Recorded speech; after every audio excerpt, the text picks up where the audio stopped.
আর লক্ষ্মীর ভান্ডারের টাকা তো ইতিমধ্যেই বেড়ে গেছে। আর আজকে নদিয়ার মহিলারা তাদের অ্যাকাউন্টে বর্ধিত যে লক্ষ্মীর ভান্ডারের টাকা তা ঢুকলো এবং তারা আনন্দে মেতে উঠলেন, আবির খেললেন, উৎসবে মেতে উঠলেন নদিয়ার মহিলারা। সবুজ আবির মেখে মিষ্টি মুখ করে আনন্দে মাতলেন নদিয়ার মহিলারা, আনন্দে মিছিল করলেন। 500 থেকে বেড়ে 1000 হয়েছে।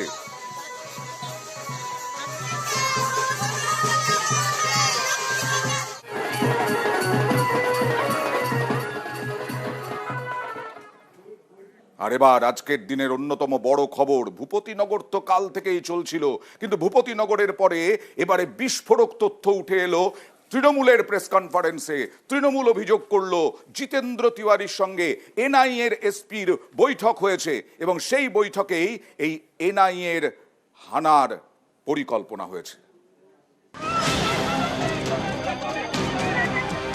ভোটের মুখে শনিবার ভূপতিনগরে হানা দেয় এনআইএ। 2022-এর বিস্ফোরণ মামলায় তৃণমূলের 2 নেতাকে গ্রেপ্তার করে। এর পরের দিনই বিস্ফোরক অভিযোগ তৃণমূলের। ঘাসফুল শিবিরের দাবি, গত 26শে March NIA SP Dhanram Singh এর বাড়ি যান জিতেন্দ্র তিওয়ারি সহ বিজেপি নেতারা।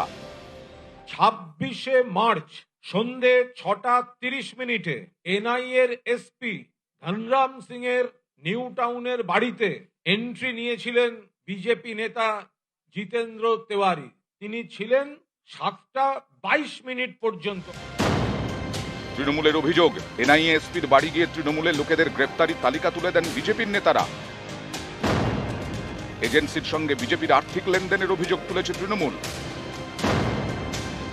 এই ঘটনায় নির্বাচনী আচরণবিধি লঙ্ঘনের অভিযোগ তুলেছে তারা। এর প্রেক্ষিতে তৃণমূলের দাবি, এনআইএ হানা বিজেপি ও এনআইএ এর পরিকল্পিত চক্রান্ত। লিস্ট তুলে দেন কোন কোন এলাকায় কাদের গ্রেফতার করতে হবে। একটি সাদা প্যাকেটে বিপুল অর্থের লেনদেন হয়েছে। কখন ঢুকেছেন? ভোট ঘোষণার পর আচরণবিধি যখন চলছে। এই গোটা চক্রান্তটা, এটা আমরা এর শেষ দেখতে চাই। নিজের বক্তব্যের সপক্ষে ধনরামের আবাসনের ভিজিটার্স বুক এবং এনআইএ এসপির ফ্ল্যাটের দলিলের ফটোকপি পেশ করে তৃণমূল। এটা ভিজিটার্স বুক, এটা এনআইএর এসপি ধনরাম সিং এর বাড়ির ভিজিটার্স বুক। যে 066 এ গেছেন, এই বাড়ির যিনি বাসিন্দা হিসেবে সই করছেন তিনি হচ্ছেন ধনরাম সিং। তৃণমূলের দাবি করা এনআইএ এসপির আবাসনের ভিজিটার্স বুকের ফটোকপিতে দেখা যাচ্ছে তাতে অতিথি হিসেবে সই রয়েছে জেকে তিওয়ারি নামে একজনের। সন্ধ্যে 6:30 এন্ট্রি এবং 7:22 বেরোনোর সই। ভিজিটার্স বুকের ফটোকপিতে এও দেখা যাচ্ছে জেকে তিওয়ারি বলে ব্যক্তি নিজের ঠিকানা হিসেবে লিখেছেন কামাক স্ট্রিটের একটি আবাসনের নাম। সেই সরস্বতী নিকেতনে গিয়ে জানা গেল আবাসনের 4 তলায় রয়েছে বিজেপি নেতা জিতেন্দ্র তিওয়ারির মেয়ের ফ্ল্যাট। হ্যাঁ, আমি জানি না কত বছর, আমি 4 বছর ধরে দেখছি ওনাকে। আমি 4 বছর ধরে রয়েছি, 4 বছর ধরে দেখছি। তৃণমূলের প্রকাশ করা ফটোকপি অনুযায়ী জিতেন্দ্র তিওয়ারি নাকি গিয়েছিলেন নিউ টাউনের একটি আবাসনের J066 নাম্বার ফ্ল্যাটে। ঘাসফুল শিবিরের দাবি, আবাসনের 1 নম্বর টাওয়ারের 7 তলার ফ্ল্যাটে গিয়েছিলেন জিতেন্দ্র তিওয়ারিরা। সেই ফ্ল্যাটটি কি এনআইএর এসপিরই? এর সপক্ষে ফ্ল্যাটের লিজের ফটোকপিও প্রকাশ করেছে তৃণমূল, যেখানে দেখা যাচ্ছে 7 তলায় ডিয়ার সিং নামে এক ব্যক্তির নাম রয়েছে। NRJ066 ফ্ল্যাটটি। এতেই 24-এর ভোটের মুখে শোরগোল। পুলিশকে ডিআর সিং এর বিরুদ্ধে এফআইআর করতে হবে। প্যাকেটে টাকার লেনদেন হয়েছিল কিনা তদন্ত চাই। আর ইলেকশন কমিশন অবিলম্বে ডিআর সিং কে বাংলা থেকে বহিষ্কার করুক। যে বিজেপির সঙ্গে আঁতাত করে ধরতে যায় তাকে আমরা বরদাস্ত করব না। নিউজ 18 বাংলা। আর এই ধনরাম সিং বিজেপি আঁতাতের যে অভিযোগ উঠছে, তৃণমূল যে অভিযোগ করেছে, বিজেপি মানতে নারাজ। আর এ নিয়ে রাজ্যের রাজনীতির হাওয়া একেবারে গরম।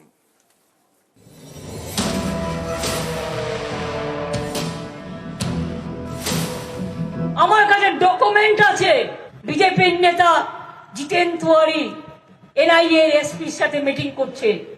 আমরা তার কমপ্লেন পাঠিয়েছি। ইঙ্গিত দিয়েছিলেন মমতা বন্দ্যোপাধ্যায়।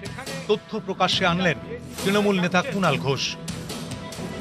26 মার্চ সন্ধে 6:30 এনআইএ এর এসপি ধনরাম সিং এর নিউ টাউনের বাড়িতে এন্ট্রি নিয়েছিলেন বিজেপি নেতা জিতেন্দ্র তেওয়ারি। ওরা চাইছে রেফারিকে ম্যানেজ করে রেফারিকে মাঠে নামিয়ে প্লেয়ার তুলে দিতে হবে, ওরা ফাঁকা মাঠে খেলবে। এনআইএ বিজেপি আঁতাতের অভিযোগ। এনআইএ আধিকারিকের বাড়ির ভিজিটার্স বুকের তথ্য তুলে ধরে দেখালেন তৃণমূল নেতা কুণাল ঘোষ। সেই সঙ্গে সিসি ক্যামেরার ফুটেজ ফাঁসের হুঁশিয়ারিও দিলেন।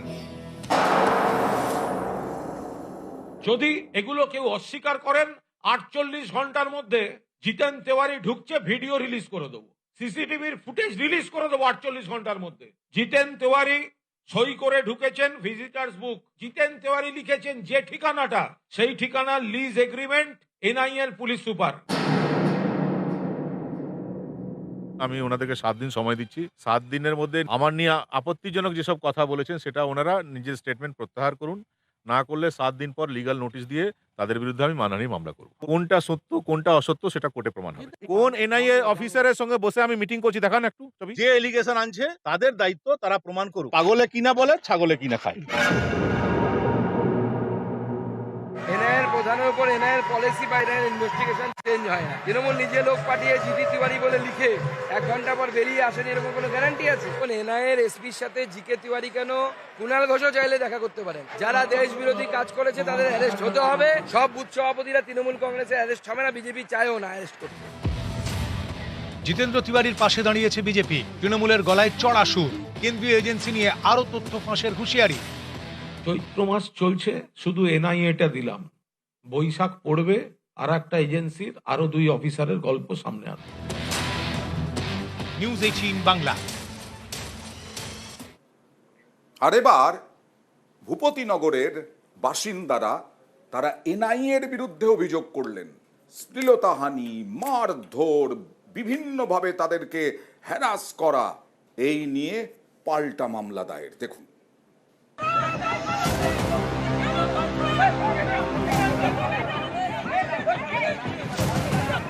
শনিবার ভোর বিস্ফোরণের ঘটনার তদন্তে পূর্ব মেদিনীপুরের ভূপতিনগরে যায় এনআইএ। তাদের গাড়ি ভাঙচুর করা হয় বলে অভিযোগ ওঠে। এবার পাল্টা এনআইএর বিরুদ্ধে অভিযোগ দায়ের হলো ভূপতিনগর থানায়। তল্লাশির সময় শ্লীলতাহানি, মারধর সহ একাধিক ধারায় মামলা দায়ের হয়েছে এনআইএ অফিসারদের বিরুদ্ধে।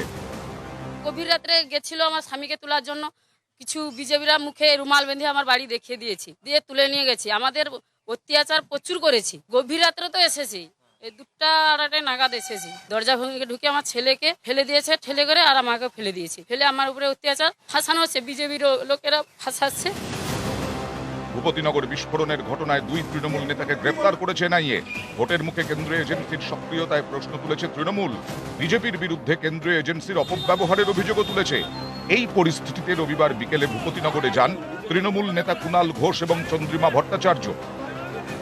মারা হয়েছে, তাকে জখম করা হয়েছে, আর এদের এই বাড়ি লন্ডভন্ড করে দিয়ে গেছে এনআইএর নাম করে।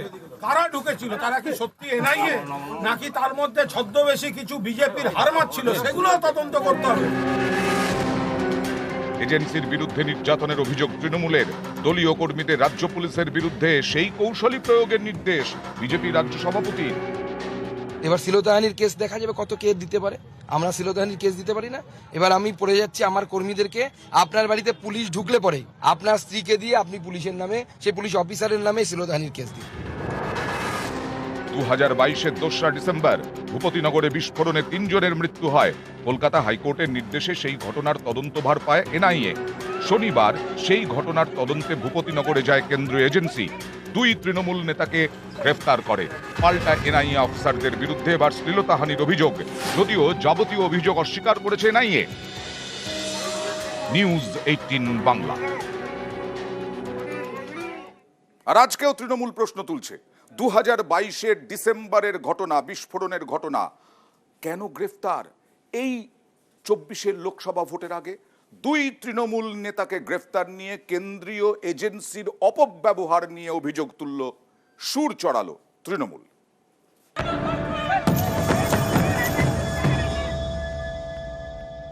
এইভাবে এজেন্সির কাছে গিয়ে গিয়ে কখনো ওপর থেকে নির্দেশ আসছে, কখনো এরা গিয়ে নাম দিয়ে আসছে যে তাদেরকে ধরে আনো, আমাদের মাঠ ফাঁকা করে দাও। বিজেপির ক্যাডার হিসেবে এনআইএ কে ব্যবহার করেছে। 2022-এর ডিসেম্বরের একটা ঘটনা, 24-এর নির্বাচনের আগে হঠাৎ মনে পড়লো যে একটা ইনভেস্টিগেশন করতে হবে, একেবারে বুথ লেভেলে একটা টেররাইজেশন অর্থাৎ আতঙ্ক তৈরি করা। 2022-এর ডিসেম্বর পূর্ব মেদিনীপুরের ভূপতিনগরে বিস্ফোরণ, তৃণমূল বুথ সভাপতি সহ 3 জনের মৃত্যু। সেই ঘটনার তদন্তে শনিবার 2 তৃণমূল নেতাকে গ্রেফতার করেছে এনআইএ। একজন তৃণমূলের অঞ্চল সভাপতি আর একজন তৃণমূলের বুথ সভাপতি। ভোটের মুখে কেন্দ্রীয় এজেন্সির হাতে 2 নেতার গ্রেফতারের বিরুদ্ধে সরব তৃণমূল। তাঁদের প্রশ্ন, 2022-এর ঘটনায় এতদিন পরে কেন সক্রিয় হলো এনআইএ? আচমকা কেন 2 তৃণমূল নেতাকে গ্রেফতার করা হলো, সেটাও আবার লোকসভা ভোটের মুখে, নির্বাচনী বিধি জারি হওয়ার পরে? ভূপতিনগরের ঘটনায় ভোটের মুখে কেন্দ্রীয় এজেন্সির তৎপরতা, এর পেছনে বিজেপির চক্রান্ত দেখছে তৃণমূল। চোখের সামনে দেখলে মনে হচ্ছে এজেন্সি তদন্তে যাচ্ছে, ভুল। এইভাবে এজেন্সির কাছে গিয়ে গিয়ে কখনো ওপর থেকে নির্দেশ আসছে, কখনো এরা গিয়ে নাম দিয়ে আসছে যে তাদেরকে ধরে আনো, আমাদের মাঠ ফাঁকা করে দাও। বিজেপির ক্যাডার হিসেবে এনআইএ কে ব্যবহার করেছে। কোথাও এমপি এমএলএ, কোথাও বুথের সেনাপতি, অঞ্চল সভাপতি, তাদের নাম ঢুকিয়ে দিচ্ছে। আর এই পুরনো কেসগুলিতে নাম ঢুকিয়ে এখন তাদের অ্যারেস্ট করার জন্য এই এনআইএ কে ব্যবহার করা হচ্ছে। 2022-এর ডিসেম্বরের একটা ঘটনা, 24-এর নির্বাচনের আগে হঠাৎ মনে পড়লো যে একটা ইনভেস্টিগেশন করতে হবে। এই তদন্ত আসলে তদন্ত করার জন্য নাকি গোটা ব্যাপারটা কুকটাপ, একেবারে বুথ লেভেলে একটা টেররাইজেশন অর্থাৎ আতঙ্ক তৈরি করা। বিস্ফোরণের তদন্তে শনিবার ভোরে ভূপতিনগর যায় এনআইএ। কেন্দ্রীয় এজেন্সির অফিসারদের ঘিরে বিক্ষোভ দেখানো হয়, তাদের গাড়িতেও চলে ভাঙচুর। সেই ঘটনার তথ্য চেয়ে স্বরাষ্ট্র মন্ত্রক থেকে ভূপতিনগর থানায় ফোন করা হয়। এ নিয়েও সরব তৃণমূল। তাদের দাবি, এনআইএর এসপি ধনরাম সিং এবং স্বরাষ্ট্র মন্ত্রকের যোগসাজশে তৃণমূলকে নিশানা করা হয়েছে। এনআইএ সূত্রেও আমাদের কাছে খবর আসছে এই ভদ্রলোক সরাসরি হোম মিনিস্ট্রির কোনো একটা কানেকশন আছে। হোম মিনিস্ট্রি বিজেপি বলে দিচ্ছে ধনরাম সিংকে তৃণমূলকে শেষ করতে নাবো, আর লোকাল বিজেপি যেসব নাম দেবে তাদের অ্যারেস্ট করো। এইটার সঙ্গে ধনরাম সিং এর সঙ্গে যেমন লোকাল বিজেপি জড়িত, তেমনি কেন্দ্রীয় স্বরাষ্ট্র মন্ত্রক, হোম মিনিস্ট্রি জড়িত। 18 বাংলা। জিতেন্দ্র তিওয়ারি বিজেপির নেতা। আর এই ভূপতিনগরে এনআইএর হানা নিয়ে অনেক দিন, গতকাল থেকে অনেকক্ষণ ধরেই সুর চড়িয়েছেন মমতা বন্দ্যোপাধ্যায়। আজকেও পুরুলিয়ার সভা থেকে সুর চড়িয়েছেন, গতকাল হেমতাবাদ এবং তার সঙ্গে সঙ্গে আরও একটি জায়গা থেকে তিনি তপন থেকে সুর চড়িয়েছিলেন। আজকে তিনি সুর চড়ালেন একেবারে পুরুলিয়ার সভা থেকে। আর নরেন্দ্র মোদী, তিনি আজকে এসেছিলেন জলপাইগুড়িতে। নরেন্দ্র মোদী তিনি বললেন তোলাবাজদের রুখতে, তোলাবাজদের রক্ষা করতে এজেন্সিকে বাধা দেওয়া হচ্ছে। দেখুন, মানুষ যখন প্রতিবাদ করছে এনআইএ কে ঢুকিয়ে দিচ্ছে। মধ্যরাতে মহিলারা ঘুমোচ্ছে বাড়িতে, গদ্দারের এলাকায় চলে গেল। পুলিশের ড্রেস পরে তো অনেক বদমাশি লোক আগে সিঙ্গুর নন্দীগ্রামে বদমাইশিও করেছে। মেয়েরা কি করে বুঝবে বাইরে থেকে যদি কেউ হামলা করতে আসে? মা বোনের প্রতিবাদ করলো, তাদের বিরুদ্ধে ডায়েরি করে দিয়েছে। আবার রামনবমী আসছে, একটা চকলেট বোম পড়লেও দেখবেন ওই এনআইএ কে ঢুকিয়ে দেবে। এনআইএ এর কোন অধিকার আছে? পুরুলিয়াতেও আমি শুনেছি সব হোটেলে গিয়ে গিয়ে খোঁজ নিচ্ছে কোন পার্টির কে কে থাকছে। তো থাকবে কি তোমার মাথায়? टीएमसी चाहती है कि उसके तोलाबाजों को, भ्रष्टाचारी नेताओं को आतंक का खुला लाइसेंस मिले।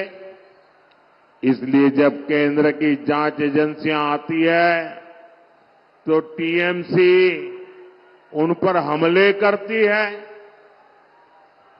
औरों से करवाती है।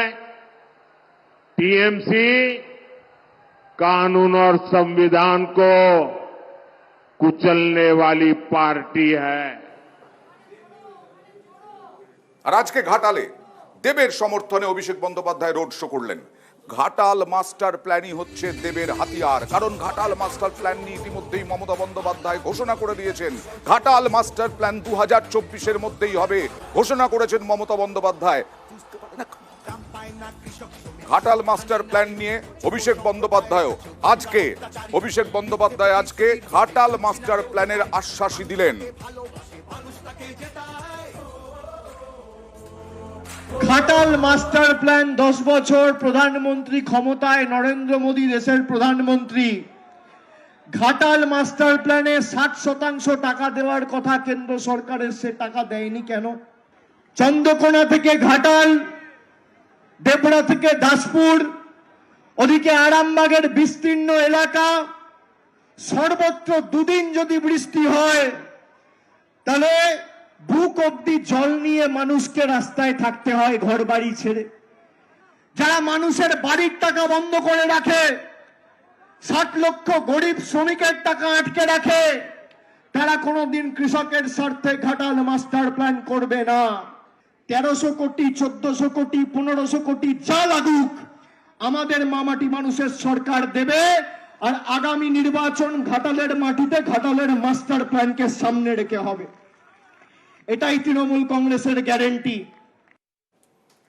আর অভিষেক বন্দ্যোপাধ্যায় আজকে ঘাটালে রোড শো করতে গিয়ে, অর্থাৎ দেবের সমর্থনে রোড শো করতে গিয়ে হিরণ চট্টোপাধ্যায় বিজেপি প্রার্থী, তাকে নিশানা